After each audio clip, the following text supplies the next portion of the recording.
Eccoci nuovamente in studio, siamo in diretta con questa lunga edizione straordinaria dei nostri telegiornali dedicata all'emergenza coronavirus, dedicata a tutti gli aggiornamenti insomma, che vi stiamo ormai da una settimana fornendo in diretta. Oggi è domenica, è stata una domenica particolare, la prima domenica di Quaresima con le chiese chiuse, lo sapete ormai da una settimana, insomma non si possono più celebrare le funzioni religiose alla presenza dei fedeli e proprio oggi le reti del nostro gruppo Antenna 3 Rete Veneta hanno trasmesso alle 11 questa mattina in diretta la messa celebrata dal patriarca di Venezia Moraglia alla chiesa della Madonna della Salute, una messa al termine della quale sono suonate a distesa tutte le campane della diocesi come un grido di speranza proprio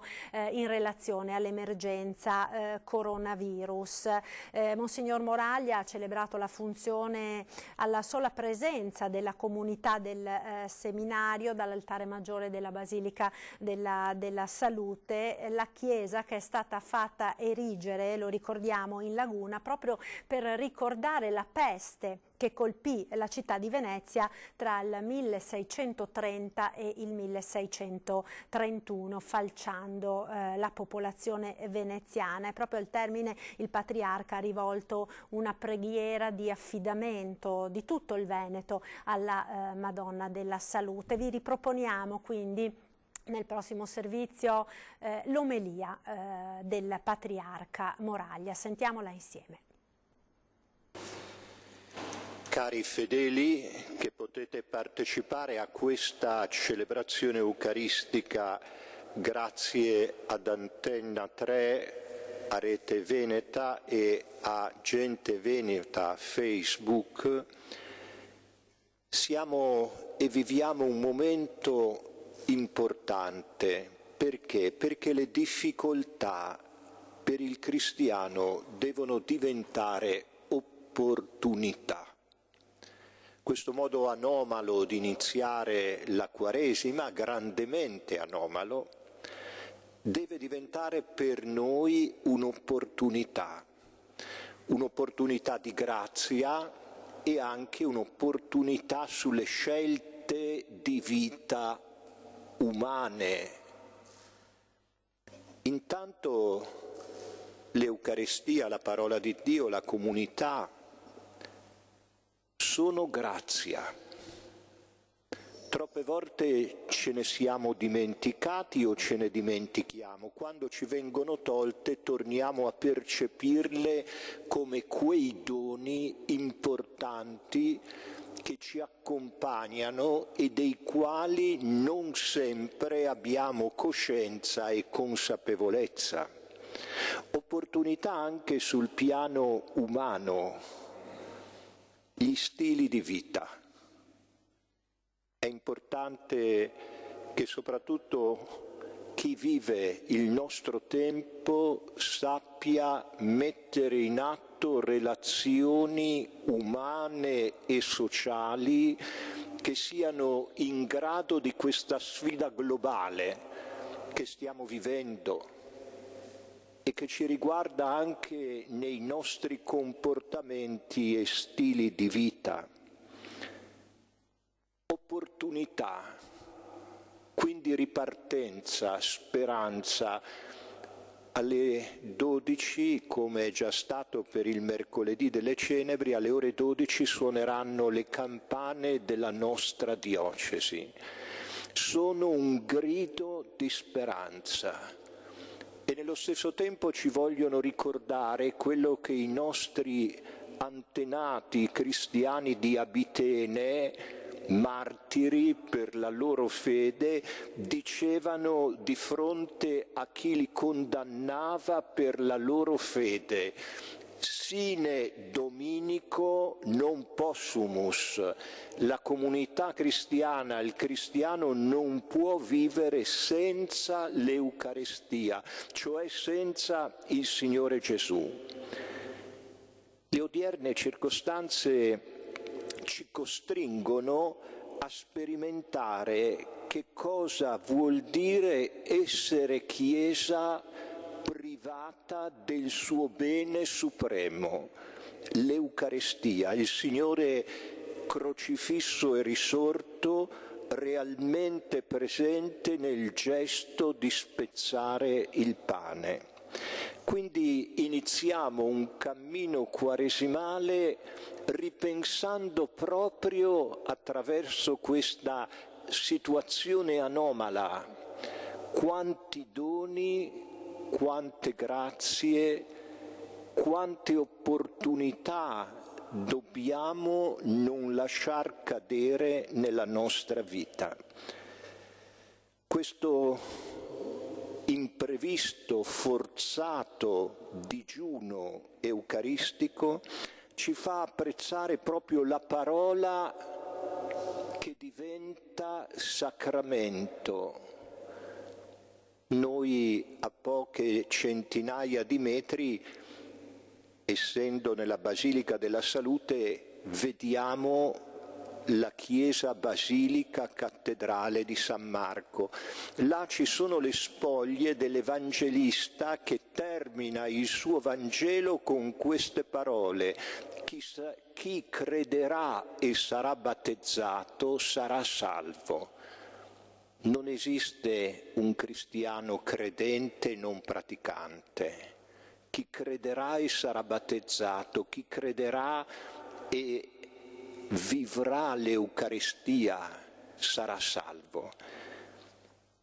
È un momento, dicevo, importante, un momento di opportunità da cogliere, e ricordo quindi che la domenica il giorno del Signore, quindi il giorno della comunità, quindi il giorno dei fratelli, il giorno che noi siamo chiamati a celebrare attraverso la partecipazione all'Eucaristia, ma non solo. Certo, attraverso la celebrazione eucaristica, il sine dominicum non possumus. Senza il Signore Gesù non possiamo vivere, sine dominico. Ma anche attraverso la carità, le relazioni buone con gli altri, i gesti semplici che possono essere anche una telefonata, che possono essere una visita a una persona sola. Ci sono tante povertà nella nostra città, nei nostri paesi, che con un po' di fantasia e carità possiamo intercettare e aiutare la vita di molti fratelli. Questa è la Quaresima, non un digiuno fine a se stesso, non arrivare alla Settimana Santa pesando 2 chili di meno, ma un digiuno che è lacerarsi il cuore. E le parole del Vangelo sono molto chiare, basterebbe prendere le 3 parole del Vangelo per avere un progetto, un programma, un cammino spirituale. Non di solo pane vive l'uomo.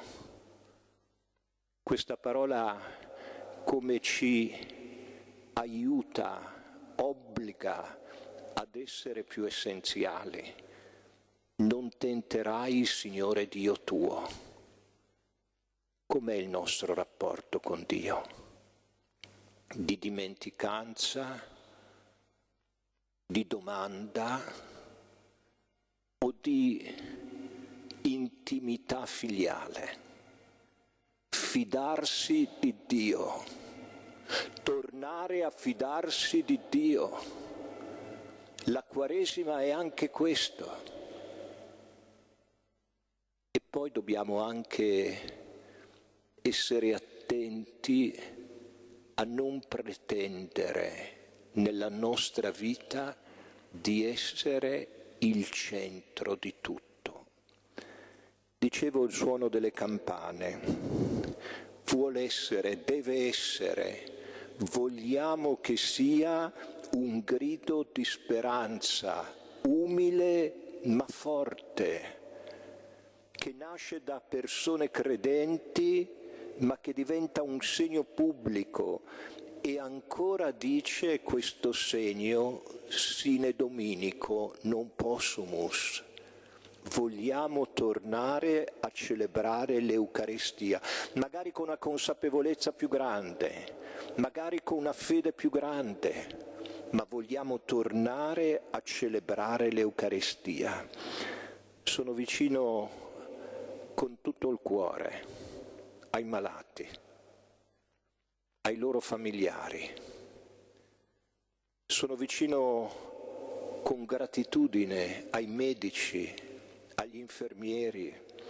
Sono vicino al personale della Protezione Civile, agli amministratori. Devo ringraziare il Presidente della Regione, che ho sentito anche pochi minuti fa, prima della celebrazione eucaristica, il quale so che si sta adoperando per cercare di essere rigoroso nel rispetto della sanità pubblica, della pubblica salute, ma anche disponibile a riattivare una vita comune anche a livello di culto e di preghiera. Ci sarà un momento finale in cui consacreremo, affideremo alla nostra cara Madonna della Salute, la Madonna di noi veneziani, la nostra città, le nostre terre, le terre del patriarcato, le terre venete, chiedendo, come i nostri avi hanno fatto parecchi secoli fa, di essere per noi madre, di correggerci, ma di accompagnarci come sa fare una madre e come lei sa fare più e meglio di qualsiasi altra madre. Chiederemo a lei di prenderci per mano e di prenderci per mano tutti, non lasciando solo nessuno. Lei certamente lo farà. Forse in quel momento illuminerà anche i nostri cuori, perché anche noi, a nostra volta, sappiamo tendere le mani agli altri. La Madonna della Salute è colei che ama Venezia e sa di essere amata profondamente da tutti i veneziani. Eccoci nuovamente in diretta con questa lunga edizione straordinaria dei nostri telegiornali dedicata a tutti gli aggiornamenti sull'emergenza coronavirus. Mi ha raggiunto intanto qui in studio Riccardo Barbisan, consigliere regionale e consigliere comunale della Lega Treviso. Buonasera, grazie, buonasera a tutti grazie e buona domenica per essere qui con noi. Abbiamo sentito le parole di Monsignor Moraglia, del Patriarca, in questa prima domenica di Quaresima, una giornata così difficile, ma anche questo grido di speranza, no, che il Patriarca ha voluto lanciare, affidando alla Madonna della Salute tutta la comunità veneziana e veneta in questo momento così difficile. Lei mi diceva prima, finché ascoltavamo, che ha seguito tutta la messa questa mattina. Sì, ho seguito buona parte della messa ed è stato bello, diciamo, e triste insieme, perché è stato bello come Monsignor Moraglia comunque abbia cercato di, nella sua omelia, di dire che questa che ci sta capitando deve essere trasformata in opportunità, no? E come il cristiano debba vivere nell'attitudine che ciò che gli capita, che magari non tanto desiderava, deve sforzarsi di guardare a come trasformarlo in positivo. E poi molto bello il suono delle campane di tutta la diocesi di Venezia al termine della messa, come un grido di speranza. Questo mi è piaciuto molto. Certo che anche la scelta di celebrare all'interno della Chiesa la Madonna della Salute è stato molto forte. E devo dire che da Monsignor Moraglia non mi aspettavo nulla di diverso, nel senso che lo ritengo una delle persone, una delle menti più illuminate all'interno del nostro Veneto, e quindi ha saputo dare questa prima domenica di Quaresima che forse per molti sarebbe passata in modo così rutinario, ha saputo dare un significato molto forte. Della Quaresima del 2020 ci ricorderemo, ma penso che scriveremo e scriveranno i libri su quello che è stato il carnevale ai tempi del coronavirus, quelle che sono state le scuole chiuse, quella che è stata la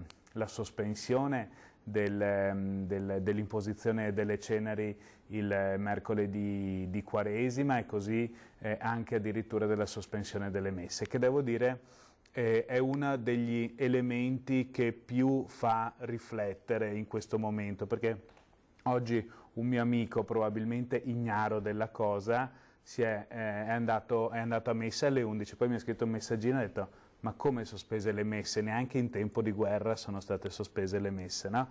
È ovvio non siamo in guerra, è ovvio non siamo in una condizione di così grave pericolo, però sono misure di prevenzione che sono sicuramente straordinarie e che fanno riflettere. E devo dire, per tornare a Monsignor Moraglia, che veramente è stato capace di confortare tutti coloro che hanno potuto seguire la messa, e che comunque è possibile rivedere attraverso i canali social, anche attraverso la pagina di Antenna 3, e quindi l'unica cosa bella, diciamo, è che la messa oggi la puoi scegliere all'ora che vuoi, ecco, l'unica cosa, risvolto positivo. Però è stata veramente sì, un colpo al sicuramente cuore. sono tutte delle misure che impattano, insomma, fortemente in quello che è la nostra vita quotidiana, in quelle che sono le nostre abitudini. Adesso pensavo solo quando lei è entrato in studio, non ci siamo stretti la mano, una cosa che non siamo abituati a fare. Certo, ormai, oppure dobbiamo come... compilare dei moduli per dichiarare che non siamo stati in determinate zone o che non abbiamo frequentato persone provenienti dalle zone rosse. Tutto questo è veramente strano. Comunque devo dire, secondo me la questione della messa, no? La messa non si ferma mai per la Chiesa, ed è una questione che dal punto di vista così plastico ha più di tante altre ha creato, diciamo, sconcerto. Ovviamente l'altra misura fortemente sentita dai cittadini è quella delle scuole chiuse. Quella sicuramente è quella che ha proprio un impatto concreto su migliaia e migliaia di famiglie, su milioni di famiglie del nostro territorio, perché tra l'altro c'è un aggiornamento che arriva dal Friuli Venezia Giulia, che ieri aveva deciso di tenere aperte scuole e università. Oggi invece, dopo che è stato registrato anche il sesto caso, scusate, proprio poco fa, anche il Friuli Venezia Giulia ha deciso di chiudere scuole e università che domani avrebbero dovuto riaprire e che invece resteranno chiuse. Proprio per parlare di scuole e di come anche gli istituti scolastici si stiano in qualche maniera attrezzando, perché molte scuole stanno cercando proprio attraverso, fortunatamente esistono, insomma, i moderni strumenti telematici, di continuare comunque a fare lezione ai ragazzi. Peraltro lo ricordiamo, è uscita ieri la notizia che comunque per l'anno scolastico 19-20, anche se non verranno raggiunte le 200 ore le 200 giorni, scusate, complessivi di obbligo, non verrà perso l'anno scolastico dai ragazzi, e questa naturalmente è una notizia molto importante. Volevo mandare il servizio con Maria Antonia Piva, ma ho visto nel monitor, ditemi dalla regia, mi sembrava di aver visto Anna Maria Parisi collegata, Anna Maria Parisi che da Venezia sta seguendo le unità di crisi presso la sede della Protezione Civile regionale, poi si erano anche spostati nella sede ospedaliera, se non sbaglio. Quindi Anna Maria, ci sono delle novità, avete degli aggiornamenti? Sì, abbiamo degli aggiornamenti per quanto attiene al tavolo di crisi dell'azienda ospedaliera, conclusosi da poco con i rappresentanti delle categorie sindacali. Se vuoi mandare in onda il servizio, resto qui in attesa e poi ne riparliamo insieme. No, vai pure Anna Maria, aggiornaci pure. Ok.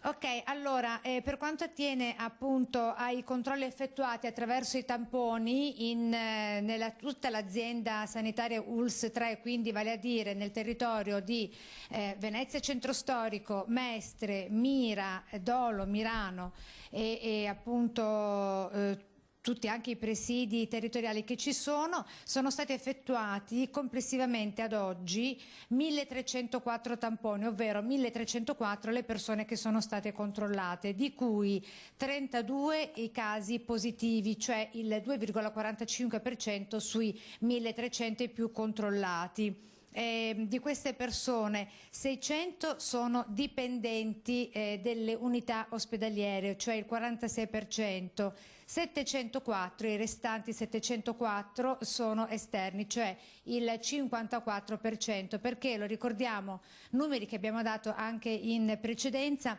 sono poco meno di 300 i dipendenti ospedalieri rimasti in quarantena, poco meno perché prima vi avevo dato il dato dei 300, poi il risultato è essere che molti sono risultati asintomatici, motivo per il quale sono rientrati in servizio prima dei famosi 14 giorni di cui si parla come quarantena, anche se in realtà non sono 40 giorni ma sono 14. Questo per quanto attiene al tavolo di crisi dell'azienda ospedaliera, riconvocato per domani intorno alle 17 con i sindacati e verso le 18 invece con tutti i sindaci di zona. Altro tavolo importante con tutte le categorie non è quello invece dell'azienda ospedaliera, ma un altro, quello che il sindaco Luigi Brugnaro terrà con tutte le rappresentanze economiche domani a partire dalle 9:30 nella sede della città metropolitana di Venezia, dove c'è nella sede dell'ex provincia, in una delle sedi dell'ex provincia in via Forte Marghera 2 a Mestre. Questo per fare un po' il punto anche con le categorie economiche. A questo punto io cambierei foglio perché ho preso un altro appunto, che è quello che riguarda la CGA di Mestre, che ha parlato non soltanto di emergenza sanitaria ma anche emergenza economica, come più volte ne stiamo parlando nel corso di queste lunghe dirette. Dice la CGA che senza contromisure opportune, se dovesse diffondersi appunto ancora di più questo coronavirus, non soltanto alle nostre regioni, ricorda la CGA, cioè Lombardia, Veneto, Emilia Romagna, Piemonte e Liguria, ma dove viene generato, lo ricordiamo, buona parte se non la metà del PIL nazionale, dell'economia nazionale e del gettito fiscale, che poi, lo ricordiamo ancora, finisce nelle casse dello Stato. Dice che se non verrà quanto prima e quanto subito dal governo attuata la contromisura con le contromanovre economiche a difesa di tutto il PIL nazionale, si sentiranno nell'immediato le ripercussioni, e parla di una stima dei danni che si aggira, ma molto elevata, che va dai 9 miliardi ai 10, questo a partire dai prossimi mesi, quindi dati assolutamente non confortanti e che ci auspichiamo possano non verificarsi naturalmente. Un altro aggiornamento per quanto attiene al paziente le cui condizioni si sarebbero aggravate, paziente del veneziano che si trova ricoverato da giorni a Padova. Ancora non sono arrivate notizie dalla regione, quindi restiamo con questo dato, quello che riguardante le sue condizioni di salute che si sarebbero aggravate, ma fanno sapere sia i sanitari che anche le persone relativamente che sono vicine a lui, quindi non soltanto quelle della sua famiglia, ma anche appunto i sanitari stessi e anche il mondo delle categorie economiche vicine a questa persona, perché sappiamo chi è.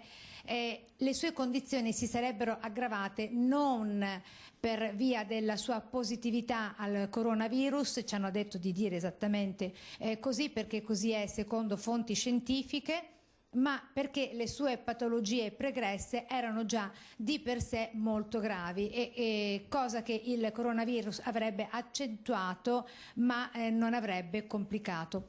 Ci tenevo a fare questa precisazione perché ci hanno detto di essere molto chiari e speriamo di esserlo stato a questo punto.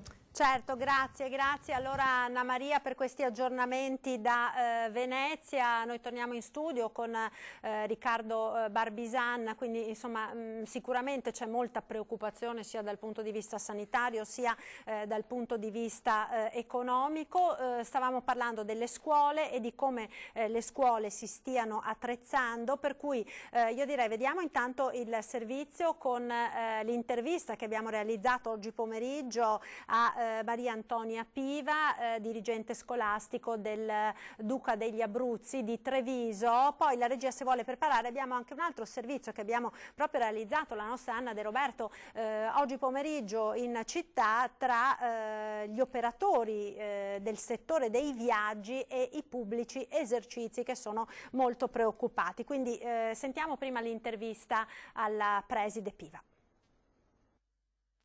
Voi come affronterete questa prossima settimana?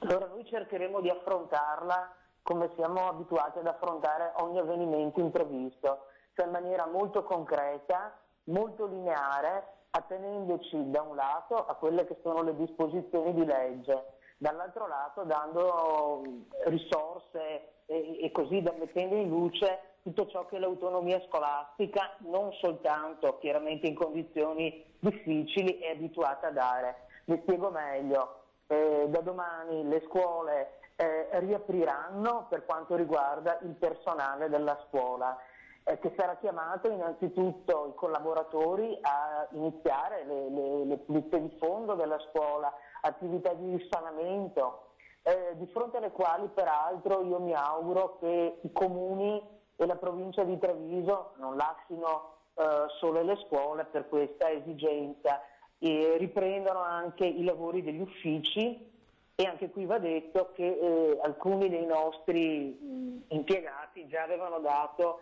nei giorni scorsi disponibilità per fare lavoro a distanza per alcune urgenze. Poi per quanto riguarda la didattica, che è la cosa chiaramente più importante, da domani cominceranno, o meglio continueranno, perché mi risulta siano già stati attivati in maniera più semplice, attività di formazione a distanza. Ci saranno lezioni in videoconferenza, utilizzo di particolari modalità online con le classi o con i singoli studenti.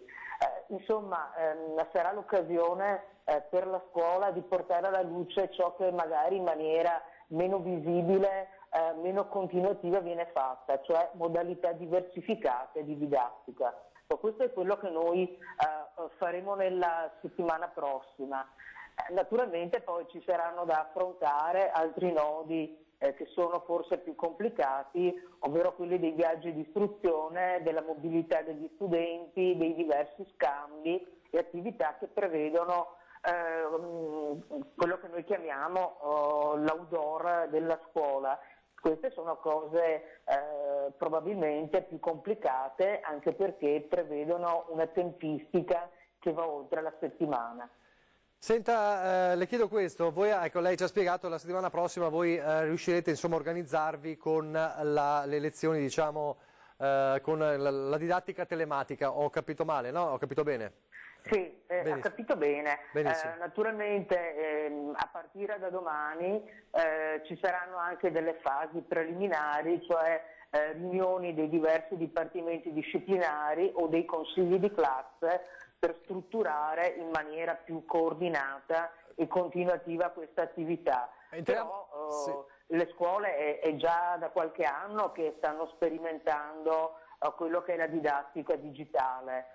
Se apriamo il portale ad esempio della nostra scuola, ma anche di altre, ci sono già delle piattaforme particolari per l'erogazione di contenuti didattici. Da dirigente scolastico, volendo appunto parlare un po' a tutti i tanti genitori che ci sentono, la cosa principale è che loro devono, bisogna organizzarsi e sentirsi con i vari i vari istituti, insomma, Sì. per sapere cosa fare da domani, perché mi chiedo...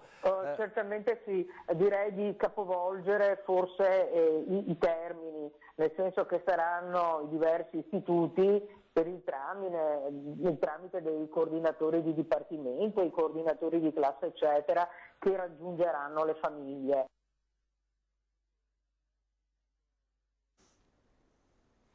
Eccoci, allora Barbisana, abbiamo sentito insomma le parole della dirigente scolastica. Le scuole stanno cercando anche in qualche modo, in ogni caso, di attrezzarsi a questa chiusura che si è protratta anche per un'altra settimana, poi si vedrà, insomma speriamo che per la settimana successiva ancora sia possibile riaprire alla fine della settimana, alla fine di questa settimana c'erano delle avvisaglie positive sulla possibilità che anche in Veneto si potesse andare verso la riapertura delle scuole, o almeno di poter prevedere la chiusura solo in alcune province e in modo che altre rimanessero aperte, magari quelle meno colpite dal fenomeno del coronavirus.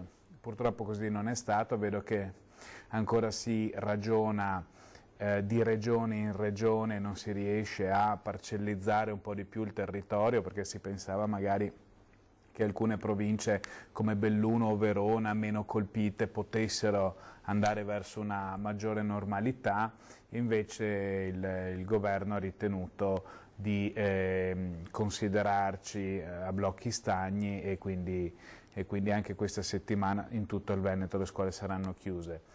Ormai non si fanno più previsioni, perché a quello che circolava mercoledì o giovedì sera o venerdì si sperava che questa fosse la settimana buona per aprire le scuole. Andiamo verso un'altra settimana. È vero che con questo compiamo i 14 giorni di chiusura delle scuole, no? Quindi andiamo verso la quarantena prevista per legge, e visto che 14 sono i giorni di incubazione del virus, e quindi questo ci fa essere ancora un po' più speranzosi per quello che potrà essere il divenire. Certo che è una situazione che sta prostrando fortemente le famiglie, frustrando gli insegnanti e i ragazzi e mettendo sotto pressione quella categoria di persone alle quali dovremo adesso fare i monumenti lungo le vie, che sono i nonni del Veneto, che si stanno così tanto dando da fare in queste ore, in queste settimane, per supplire tutti quelli che sono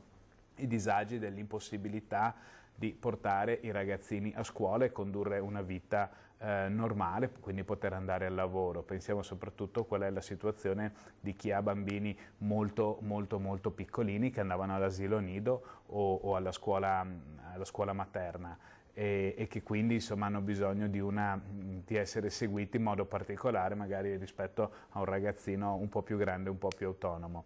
In questo momento diciamo che non riscopriamo, ma possiamo essere ancora più grati a questa categoria di persone che sta veramente il welfare familiare, quello privato, sta veramente sostenendo la famiglia e in parte anche l'economia del Veneto, perché possibilità analoghe non ce ne sono, e quindi un grande grazie, un grande riconoscimento a tutti coloro che, nonni in primis, in questo momento stanno facendo del loro meglio per supplire questa condizione. Non le nascondo che proprio in questi ultimi giorni abbiamo ricevuto in redazione davvero tantissime telefonate di nonni che erano anche un po' preoccupati, nel senso che proprio alla luce di questa situazione molti di loro si prendono cura, giustamente, dei nipotini, ma erano anche preoccupati proprio perché a quanto pare gli anziani sono quelli maggiormente esposti alle possibili complicanze da un eventuale contagio di questo coronavirus. Fortunatamente i bimbi sono più protetti, a quanto dicono gli esperti, a quanto dicono i sanitari, e quindi però sono comunque Sembra come dire, possibile veicolo di contagio. Sembra quindi che la natura ci abbia pensato a poter far stare insieme nonni e bambini, visto che gli uni sono molto, come si può dire, esposti, ma gli altri sono meno esposti, e quindi forse a un nonno in questi giorni conviene frequentare un po' di più il suo nipote, se già non lo fa, come in tanti casi lo fanno, piuttosto che frequentare, diciamo, coetanei o gente in età matura. Questo, ecco, diciamo... la interrompo un attimo, Barbisana, perché mi segnalano dalla regia che abbiamo in collegamento telefonico Pasquale Santoriello, che è il segretario provinciale della NAO Assomed di Treviso, il sindacato quindi dei medici della nostra provincia, che medici come tutto il personale sanitario mai come in questi giorni sono veramente in prima linea per la salvaguardia della nostra salute e per reggere in piedi questo sistema sanitario messo veramente a dura prova da questa emergenza. Dottor Santoriello, allora in questo momento com'è la situazione? Ci eravamo già sentiti anche nei giorni scorsi per fare insomma progressivamente il punto con voi. Attualmente la situazione com'è? Sì, buonasera. Buonasera.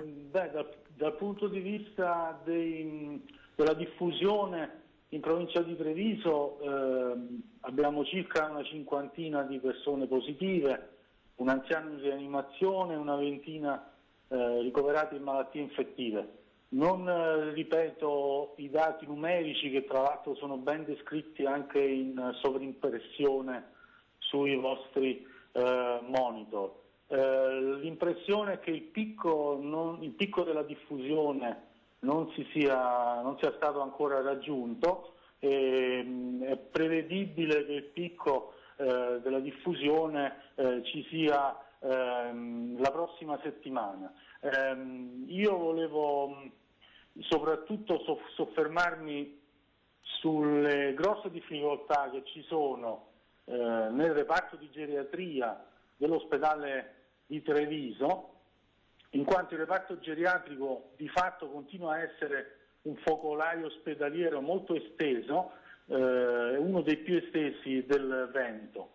Il reparto a tutt'oggi è blindato, quindi non entrano i familiari dei pazienti ricoverati. Ci sono una ottantina di pazienti anziani ricoverati in geriatria che non possono beneficiare neanche dell'assistenza dei familiari, che di solito, soprattutto di notte, è un aiuto importante anche per il personale.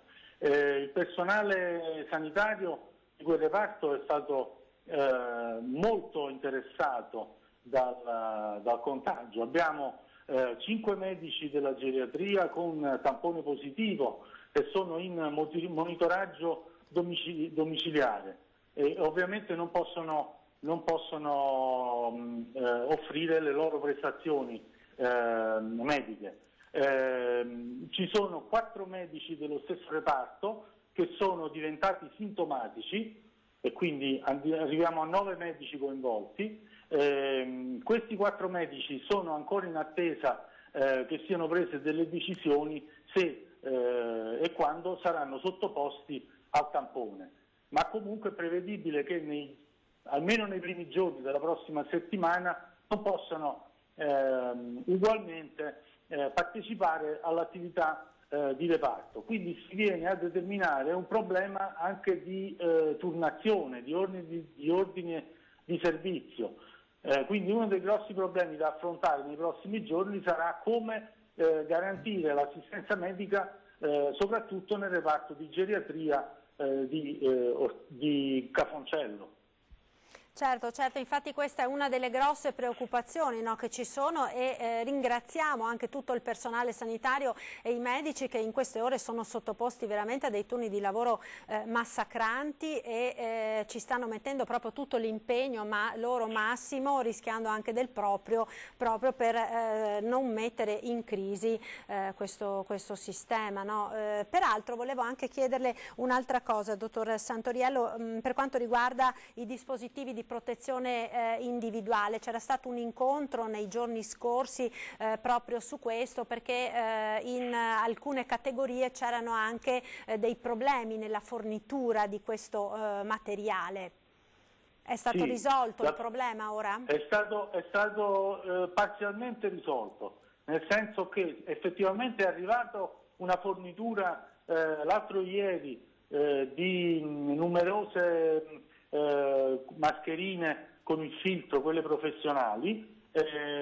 Ovviamente nei prossimi giorni l'utilizzo che se ne farà determinerà un'autonomia residua di qualche giorno, quindi è necessario che ci sia una nuova fornitura di queste mascherine, perché l'autonomia, perlomeno per la geriatria, non supera i 2 o 3 giorni.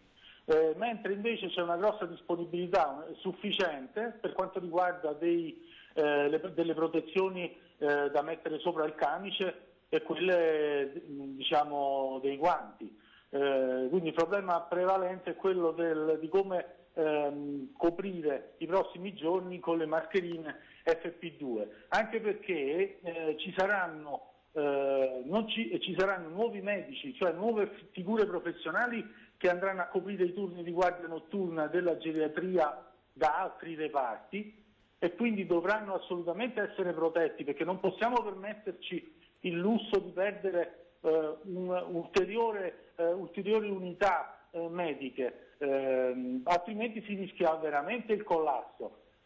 Quindi noi dobbiamo preoccuparci nei prossimi giorni tantissimo della protezione del personale medico. Non è con gli atti di eroismo che si risolvono i problemi della popolazione. Quindi per evitare il collasso del nostro sistema sanitario locale bisogna proteggere meglio il personale sanitario e noi riteniamo che si possa fare di più. Se voi pensate che alle Electrolux, come ben sapete, è stata vietata l'attività degli operai senza la mascherina, non si comprende come si possa invece svolgere un'attività medica di guardia in un reparto che ha avuto interessamento di numerosi casi di positività al tampone. Certo, quindi, dottor Santori. Sì, prego, concluda pure, scusi. No, dicevo, quindi da parte nostra ribadiamo la richiesta di forniture ulteriori di mascherine. E poi ci sarà da fare, secondo me ci sarà anche da prevedere uno stanziamento di risorse economiche regionali che consentono l'attivazione di nuovi turni di guardia notturna nell'ospedale di Treviso, che vadano a sostituire i vuoti che inevitabilmente saranno lasciati dai medici che purtroppo sono stati contagiati.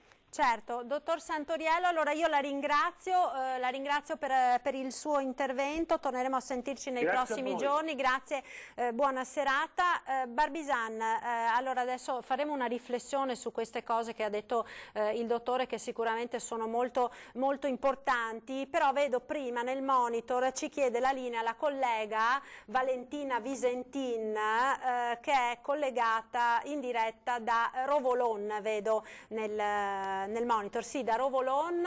Valentina, ci sei? Che novità ci sono?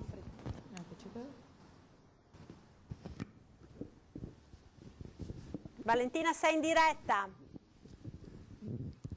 Sì, buonasera, siamo con Maria Elena Sinigaglia, sindaco di Rovolon. Alle nostre spalle Rovolon non si ferma, il segnale luminoso che il sindaco ha deciso di accendere già dai primi giorni dell'emergenza. Rovolon è un comune proprio adiacente a Vo e ricco di ristoranti, di attività produttive dei Colli Euganei che in questi giorni stanno risentendo enormemente. Sindaco, lei in questi giorni è al lavoro per portare avanti iniziative per difendere le sue attività, le attività commerciali del territorio. Sì, tanto buonasera a tutti. Io sì, sono assieme a tutta l'amministrazione, siamo intanto molto solidali con Vo, ci siamo messi a disposizione del sindaco di Vo per collaborare, anche la nostra protezione civile ha collaborato con la protezione di Vo, insomma, per dare una mano. Avete consegnato anche del materiale? Sì, abbiamo consegnato una torre faro, delle transenne per delimitare appunto i varchi e quindi insomma in questo senso siamo sempre in contatto. Purtroppo anche le nostre attività economiche, in particolare come si diceva quelle di ristorazione e i bed and breakfast, stanno risentendo di questo problema, perché purtroppo essendo noi come altri comuni confinanti con Vo c'è questo pregiudizio, questa paura. In realtà però io approfitto anche della diretta per rassicurare tutti i cittadini di Rovolon, dei comuni limitrofi, ma di tutta la provincia di Padova, di tutto il Veneto, di tutta Italia, che in realtà tutti i nostri ristoranti, tutte le nostre attività ricettive sono aperte, sono disponibili ad accogliervi, non c'è niente di cui avere paura. Io stessa ieri sono andata a pranzo in un ristorante di Rovolon, sono stata contenta di verificare che ci fossero parecchie persone, non era pieno, però ho avuto la percezione che comunque la gente si stia rendendo conto che serve tanta prudenza, certamente, però non bisogna neanche chiudersi in casa. Quindi ecco, io mi sento proprio di fare questo appello, perché non possiamo chiuderci in casa, barricarci per la paura del virus. Bisogna stare attenti, adottare tutte le misure che tutti i telegiornali ci dicono, eccetera, e però insomma bisogna continuare a fare la vita di sempre. Sindaco, lei ha dato il buon esempio andando al ristorante, ma ci sono anche delle iniziative che state pensando, tipo la primavera dei Colli. Sì, stiamo pensando a questa iniziativa, all'inizio abbiamo pensato primavera di Colli, poi abbiamo evoluto in primavera padovana, poi non si sa mai che la evolviamo ancora di più in primavera veneta, e vogliamo che ci siano 10 giorni per rinascere, per ripartire, e in questo senso ci stiamo muovendo, coinvolgendo tutte le attività economiche, non solo di ristorazione alberghiere, ma anche in generale tutte quelle che in qualche maniera stanno subendo questa ondata purtroppo negativa a livello economico, e vogliamo che partecipino a questo progetto che prevederà la messa in rete di coupon che le persone da casa potranno comprare, quindi anche senza nessuna paura del virus, anche se non ci deve essere, ma in ogni caso anche chi deve rimanere a casa potrà comunque comprarli e poi spenderli durante tutto l'anno fino al 31 di dicembre. Poi è bello perché ho sentito solidarietà da parte di tanti altri comuni, anche prima che eravamo in contatto con l'altro sindaco di Romano De Zelino, che ci ha proposto una sorta di gemellaggio, per cui si potranno organizzare dei gemellaggi, delle collaborazioni tra comuni, nel senso di portare i nostri cittadini da loro e loro da noi, quindi insomma spero che da... Scuole chiuse insomma questa settimana, però forse insomma è l'ultima settimana di difficoltà anche per Rovolon, visto che siamo veramente a pochissimi chilometri da voi. Sì, io penso proprio di sì, io ripeto, vedo già una lenta ripresa, però sono fiduciosa insomma che dalla prossima settimana, con la riapertura della prossima successiva, con la riapertura delle scuole, insomma si possa ritornare alla vita di sempre. Purtroppo abbiamo preso atto appunto che le scuole siano state chiuse, e noi le avevamo già pulite, disinfettate, sanificate come era stato previsto, però insomma siamo in ogni caso accogliamo i ragazzi la settimana successiva e appunto speriamo, anzi sono fiduciosa che una volta superata questa settimana di chiusura delle scuole si possa appunto riprendere tutto e far riprendere la vita sociale dei nostri paesi e la vita delle nostre attività economiche. Se avete domande da studio per il sindaco di Rovolon, Maria Elena Sinigaglia, sì, grazie. Che vi può sentire. Barbisana aveva qualche domanda da fare al sindaco? Beh, io non ho domande da fare perché diciamo che probabilmente il sindaco, per la situazione in cui vive, conosce ancora meglio qual è lo stato d'animo dei veneti che vivono così vicino ad una zona rossa. Mi è piaciuto però sentire questo sindaco con questo desiderio, con quest'animo così indomabile, no? Con questo desiderio di vedere già alla fine della prossima settimana un paese come Rovolon che si può risvegliare, e speriamo anche voi Uganeo la capacità di mettersi in contatto con gli altri sindaci e sognare dei gemellaggi dove le persone possono continuare a prendere la macchina, spostarsi, andare a mangiare sui colli, che sono i colli Euganei, sono una zona bellissima del nostro Veneto. Io da Treviso ogni tanto, purtroppo troppo raramente ci andavo, però spero di poter riprendere questa possibilità al più presto possibile, anzi invito tutti i trevigiani a prendere la macchina e appena non ci sarà passata l'emergenza, tornare in quelle zone che sono uno dei fiori all'occhiello della nostra regione, sono un panorama che insomma ci contraddistingue come veneti, all'interno dei quali vi sono delle capacità di ristorazione e ricettive che non sono insomma, facilmente comparabili. Lì c'è la casa del Petrarca, no? Ecco, all'interno dei Colli Euganei. Esatto, probabilmente è vero, Petrarca non è qui ma è qua vicino. Esatto. Ma mi sento di dire, grazie appunto per l'appello ai trevigiani, però mi sento di dire che nei comuni limitrofi i trevigiani possono venire anche da stasera, da domani, perché certo, non è zona rossa, per cui i ristoranti sono aperti e sono molto contenti di accoglierli, quindi li accolgono ancora meglio del solito. Più coccole per chi viene in questi giorni nei ristoranti dei Colli Euganei. Vero, vero, sono sempre bravi, sempre molto accoglienti, però insomma sicuramente in questo momento credo che ci sia anche un'emozione diversa, nel senso che il ristoratore che vede che le persone arrivano probabilmente ha anche una carica di fiducia. Esatto, sì.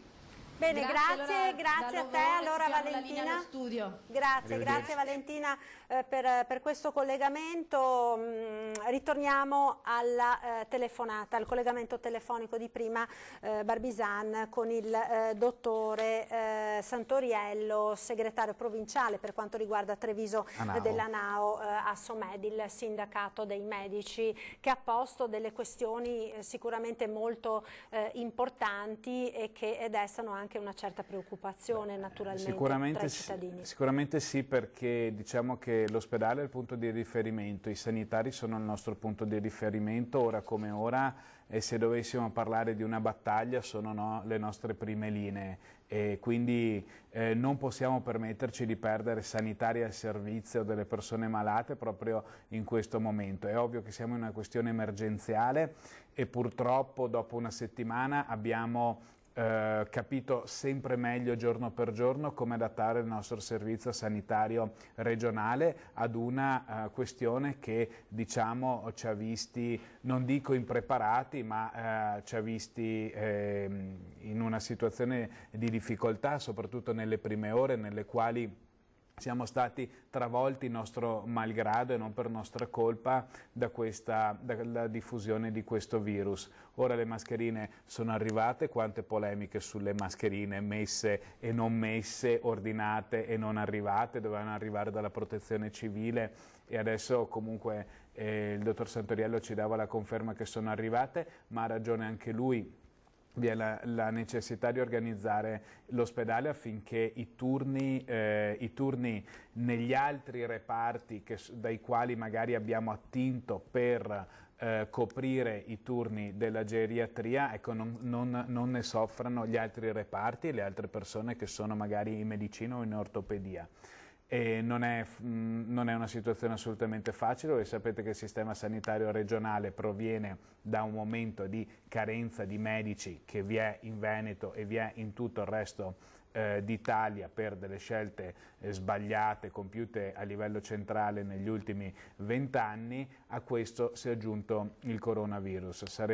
Sapremo come si può dire, reagire anche a questa situazione e vi è la grande disponibilità da parte dei nostri sanitari, del personale infermieristico, anche di essere elastici, di poter cambiare magari sede dove andare a lavorare. Io credo che tutto il Veneto si stia rendendo conto che questa è un'emergenza e in questi momenti siamo tutti chiamati a dare la parte, il meglio di noi stessi, anche se devo dire la verità come componente della Commissione Sanità in Regione che è da tanto tempo che i nostri medici ospedalieri stanno dando il meglio di sé per garantire il sistema delle cure all'interno del Veneto anche prima del coronavirus. Certo, allora dalla regia chiedono la pubblicità, può fermarsi ancora un po' o deve scappare? Ancora un po'. Ancora un po', sì. Allora pubblicità e ci rivediamo tra pochissimo.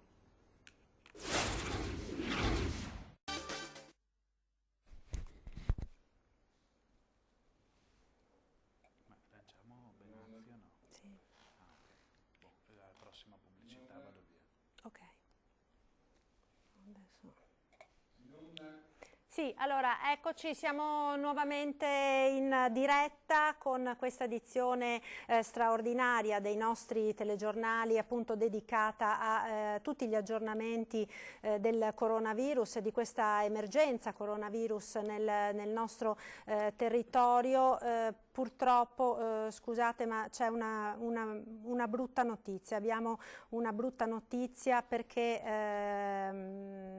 purtroppo non ce l'ha fatta. Abbiamo un altro decesso nella nostra regione, l'anziano di Mira che era ricoverato da giorni al reparto di terapia intensiva dell'ospedale di Padova. Purtroppo non ce l'ha fatta, quindi siamo a 3 persone decedute nel nostro territorio, 3 persone decedute a causa appunto dell'infezione da coronavirus nel nostro territorio. Una brutta notizia che speravamo naturalmente di non dare e chiaramente esprimiamo tutta la nostra vicinanza ai familiari di questo nostro corregionale che non ce l'ha fatta. Barbisan. Sono poche le parole in questa occasione ed credo che ci faccia riflettere su quella che è comunque la pericolosità del virus e anche rispetto a molti cittadini che lamentano misure eccessive in tema di luoghi affollati e di chiusura delle scuole. Notizie come queste ci fanno pensare che insomma probabilmente chi ha preso queste decisioni, che è, spero e credo ben supportato da pareri scientifici di un certo peso, abbia fatto le scelte migliori.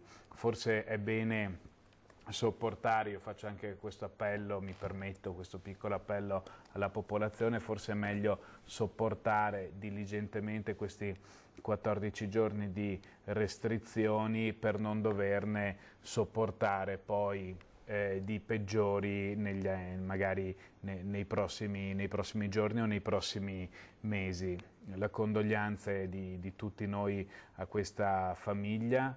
Quando muore una persona non è mai un momento bello, sia qualunque sia l'età della persona, perché in alcuni casi, in alcuni frangenti ho sentito delle persone, degli intervistati o qualche commentatore dire ma muoiono gli anziani. Ecco, sinceramente vi erano anziani anche magari di 74 anni morti, oppure qualunque sia l'età dell'anziano, è sempre una persona che ci lascia, è una persona che probabilmente diversamente sarebbe ancora qui con noi a contribuire alla nostra comunità, come anche gli anziani riescono molto e grandemente a fare all'interno del Veneto. Ecco, allora sì, appunto questa brutta notizia, terza vittima in Veneto, non ce l'ha fatta il 77enne di Mira che era ricoverato da giorni